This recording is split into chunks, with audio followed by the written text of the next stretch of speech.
المشاهدين الأكارم، طبتم وطابت أوقاتكم أينما كنتم بكل خير. نشرة الأخبار نقدمها لكم من تلفزيون دولة إريتريا، نستهلها كالعادة بأهم وأبرز العناوين. الإريتريون في كندا ينظمون مهرجانهم السنوي في تورونتو. وزارة الزراعة تعلن السيطرة على الجراد الصحراوي.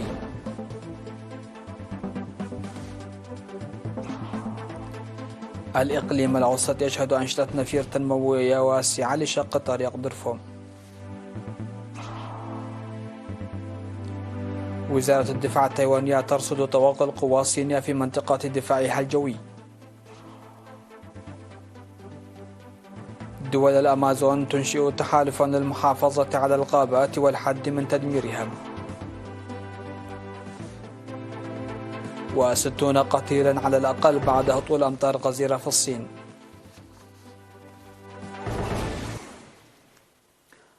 أهلا بكم. نظم الإريتريون المقيمون في كندا مهرجانهم السنوي في مدينة تورونتو في الفترة من 5 وحتى 7 من أغسطس الجاري تحت شعار إنجازات بطولية بصفوف متماسكة. مئات المواطنين من مختلف المدن الكندية شاركوا في المهرجان الذي اشتمل على مناشط ثقافية وبرامج أسرية وفعاليات شبابية. وقال رئيس لجنة تنسيق الاحتفالات في تورونتو السيد تمسجن حيلآب في الكلمة التي ألقاها إن المهرجان عكس وئام وتضامن المواطنين عامة والجاليات والمنظمات الوطنية خاصة، وشكر جميع المساهمين لتنظيم المهرجان بالحفاوة الكبيرة. وأوضح بأن الشعب الإريتري أينما كان هو الشعب واعي يعزز مشاركته في القضايا الوطنية ويعمل بتفان لإنجاح التصدح العادل.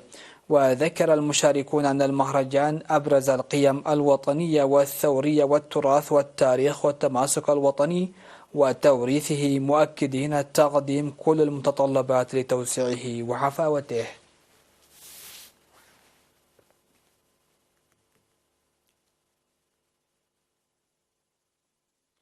أعلنت وزارة الزراعة إنه يتم السيطرة على الجراد الصحراوي الذي بدأ الظهور في أقاليم شمال البحر الأحمر والأوسط والجنوبي منذ يوليو الماضي.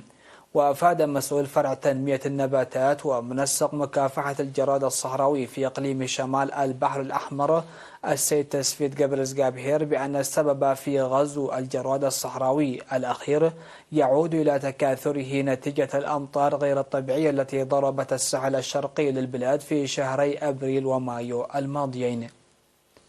وأوضح ممثل وحدة السيطرة على الآفات المترحلة في وزارة الزراعة السيد إفريم آرون مهاجمة الجراد الصحراوي لمساحة إجمالية بلغت 2300 هكتار من الأراضي في أقاليم شمال البحر الأحمر والجنوبي والأوسط.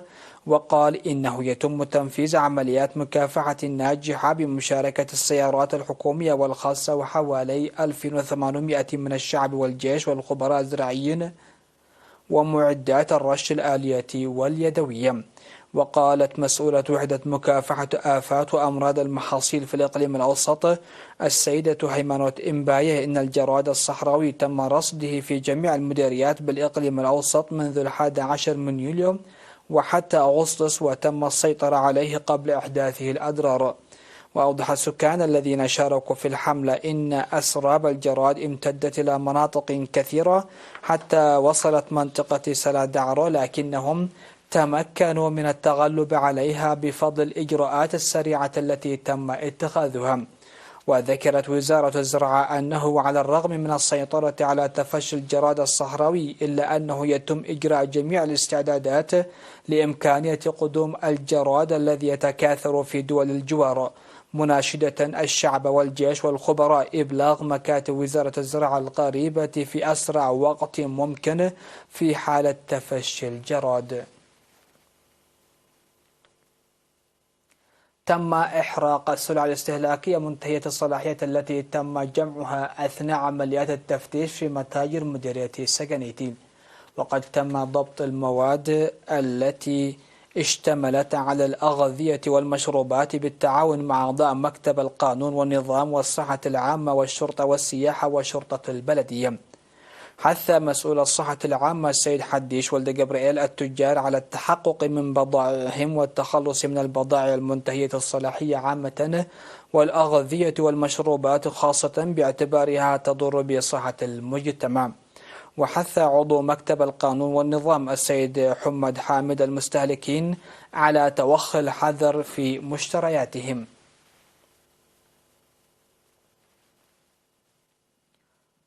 يقوم سكان ضاحية درفو بمديرية أخريا الإقليم الأوسط بجهود حثيثة لشق الطريق المؤدي إلى القرية بالنفير الشعبي.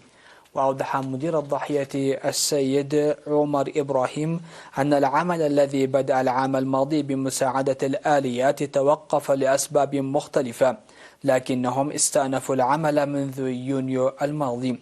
وقال إنه بمشاركة أكثر من 300 عامل يوميا تم حتى الآن شق حوالي 9 كيلومترات من الطريق الذي يبلغ عرضه 6 أمتار، وسيواصلون القيام بذلك حتى وصولهم إلى مركز القرية مطالبا الحصول على دعم الآليات.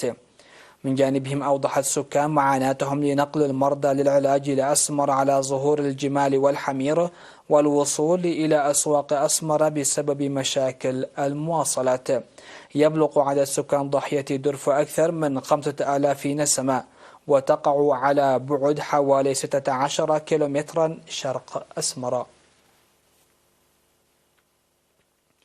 قام أعضاء جمعية أصحاب مرافق توزيع الغاز في الإقليم الأوسط بزرع 500 شتلة وبناء مدرجات حوضية في منطقة بيت قرقيس في 9 من أغسطس لعام 2023.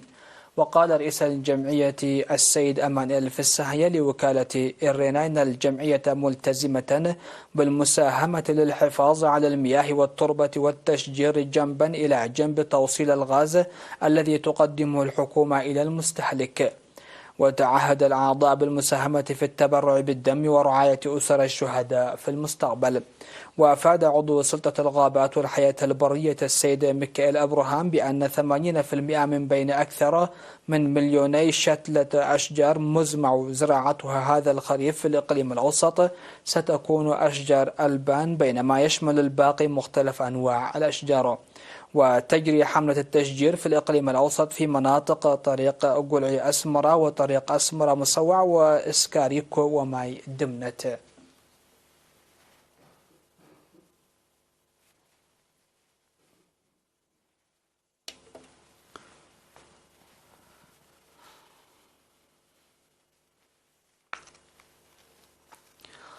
مشاهدينا، نشرتنا لا زالت متواصلة من الفضائية الإريترية، لكن بعد الفاصل.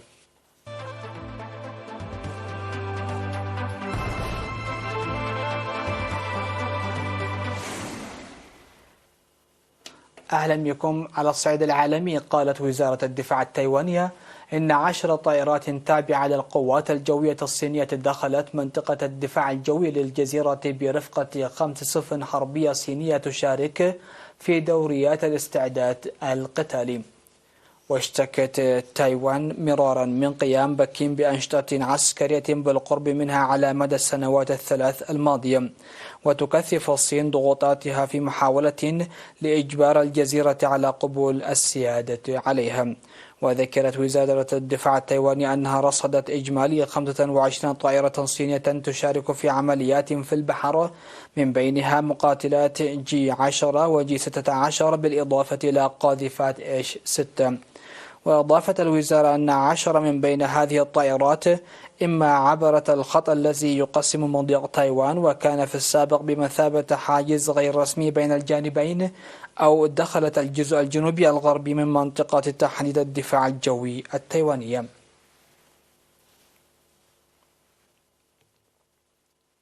قررت دول في أمريكا الجنوبية تقع ضمن أراضيها غابات الأمازون إنشاء تحالف لمكافحة إزالة الغابات، حسب ما جاء في إعلان مشترك لقمة تجمع هذه الدول. وقالت الدول الموقعة على الإعلان وهي البرازيل وبوليفيا وكولومبيا والإكوادور وغيانا والبيرو وسورينام وفنزويلا إن هذا التحالف يهدف إلى تعزيز التعاون الإقليمي في مكافحة إزالة الغابات لمنع الأمازون من بلوغ نقطة اللا عودة. وخلال القمة دعا الرئيس البرازيلي لويس إيناسيو لولا دا سيلفا دول الأمازون إلى اتخاذ إجراءات مشتركة عاجلة للحد من تدمير أكبر غابة مطيرة على كوكب الأرض. وفي خطابه الافتتاحي إلى جانب رؤساء دول أمريكا الجنوبية الآخرين، شدد لولا على أن مكافحة إزالة الغابات أمر أساسي للتعامل مع التدهور الحاد للتغير المناخ. تسببت الأمطار الغزيرة التي هطلت على شمال الصين في الأيام الأخيرة في مقتل 62 شخصا على الأقل، بحسب حصيلة جديدة شهدت زيادة في عدد الضحايا 3 مرات في غضون أسبوع في مدينة بكين وحدها. واجتاح إعصار دوكسوري الذي تراجع إلى مستوى العاصفة بعد ما ضرب الفلبين المجاورة جزءا من الصين الأسبوع الماضي، مع هطول أمطار شديدة تسببت في أضرار جسيمة. وكانت العاصمة الصينية بكين التي شهدت أكبر هطول للأمطار منذ 140 عاما، ومقاطعة خوباي المجاورة الأكثر تضررا بالعاصفة. ويعتبر بعض العلماء أن الظروف المناخية القصوى التي شهدتها الصين والحرارة القياسية التي سجلتها هذا الصيف تعود إلى التغير المناخي. الخبر الأخير في هذه النشرة: سجل شهر يوليو الماضي الذي شهد موجات حر وحرائق غابات عبر العالم، سجل حرارة جو أكبر ب 0.72 درجة مقارنة بأشهر يوليو للسنوات الممتدة بين العامي 1991 و2020، وفق ما أوضح مرصد كوبرنيكوس الأوروبي. وبهذا يكون قد حطم هذا الشهر جميع المستويات القياسية في العالم على الإطلاق. وكانت هذه النتيجة متوقعة، إذ قال العلماء إنه اعتبارا من 27 من يوليو من المرجح جدا أن يكون يوليو 2023 أكثر الأشهر حرا على الإطلاق، الأمر الذي دفع الأمين العام للأمم المتحدة أنطونيو غوتيريس حينها إلى القول بأن البشرية انتقلت من مرحلة الاحترار المناخي لتدخل مرحلة الغليان العالمي. هذا وتؤكد المحيطات أيضا هذا التوجه المقلق مع ارتفاع كبير في حرارة سطح المياه منذ أبريل ومستويات غير مسبوقة في يوليو. فقد تم تسجيل مستوى قياسي في 30 من يوليو ب 20.96 درجة مئوية، فيما كانت حرارة سطح المياه للشهر برمته أعلى ب 0.51 درجة مئوية من المعدل المسجل بين العامين 1991 و 2020. ختام نشرة هذه الفترة. مشاهدينا في كل مكان، هذا أبرز العناوين. الإريتريون في كندا ينظمون مهرجانهم السنوي في تورونتو. وزارة الزراعة تعلن السيطرة على الجراد الصحراوي.